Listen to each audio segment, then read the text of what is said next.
Jackson Radio Show.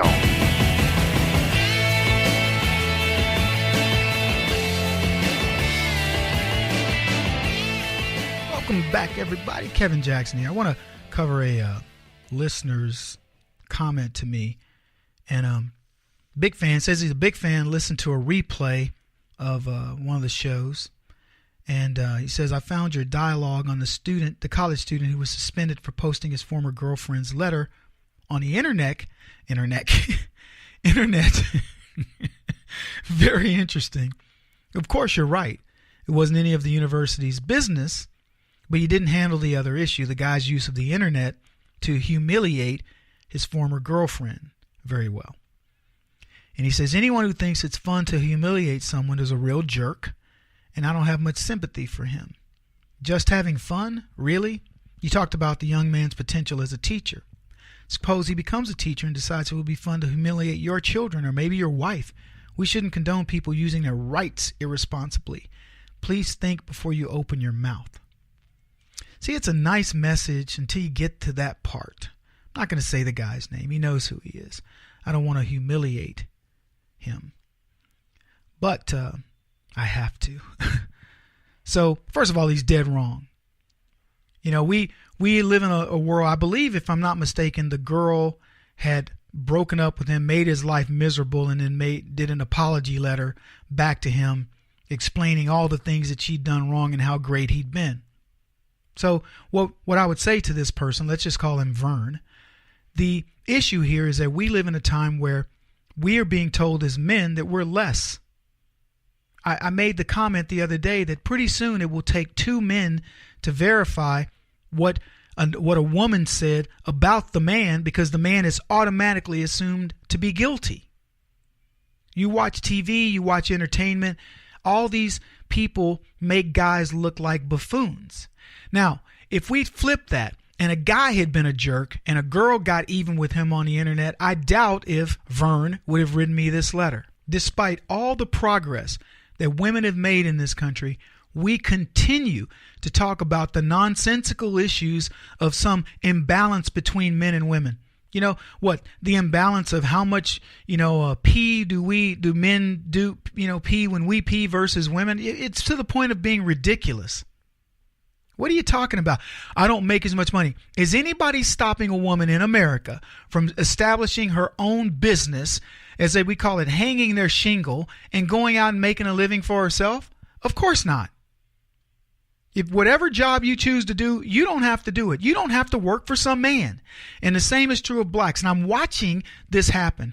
I'm watching the degradation of society because we have these special interests that always want to look out for somebody, or, well, poor thing, she did this, he shouldn't have put this out on the internet. Let me tell you what should have happened. She should not have mistreated her man to the point where he felt he wanted to take his grievance out on something like that. And what did he do? He corrected her stupid letter and also said, I'm not getting back with you.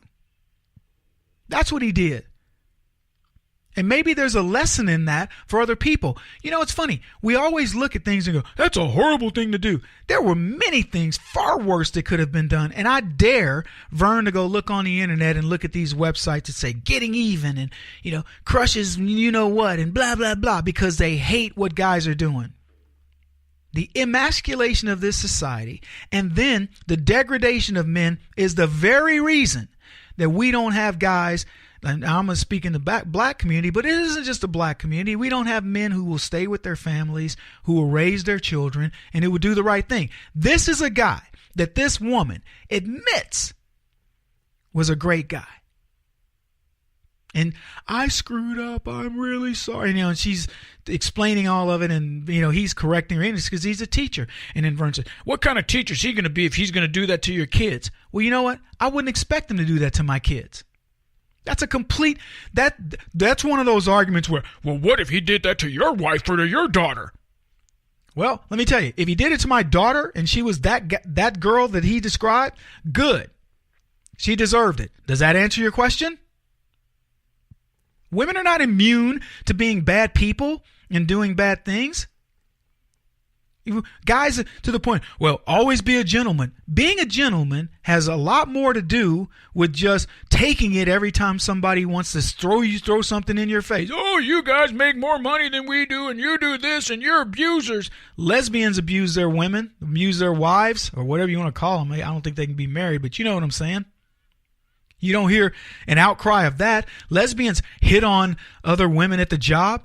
Who's getting fired? You seen any lesbians get fired? Haven't even brought it up.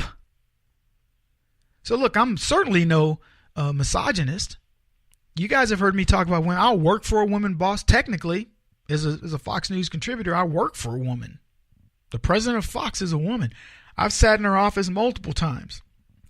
And, you know, we've had conversations, and I know what her role is to me.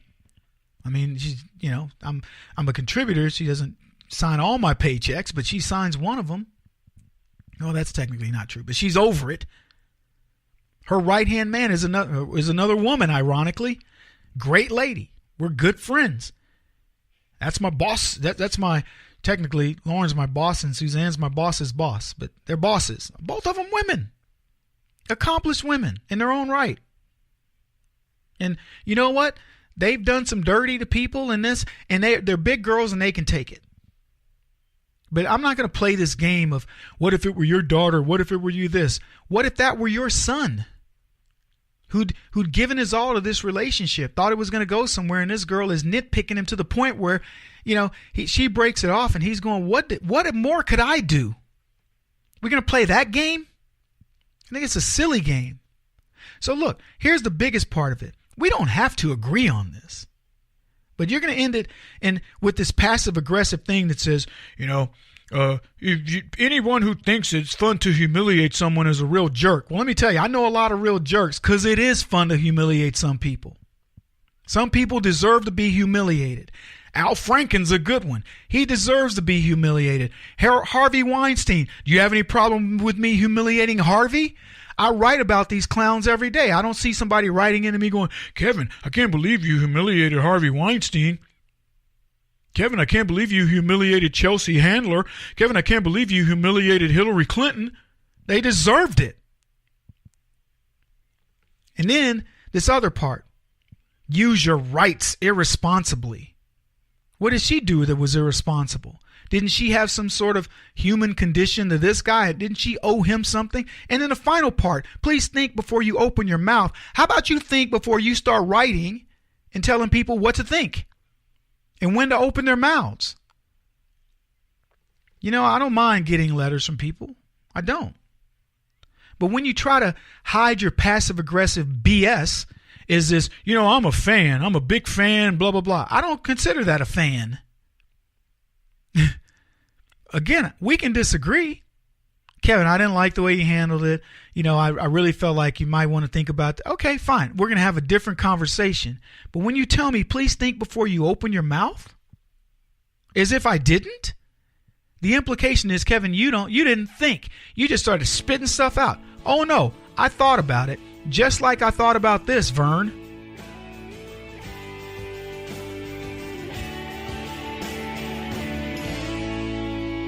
This is the Kevin Jackson Radio Show.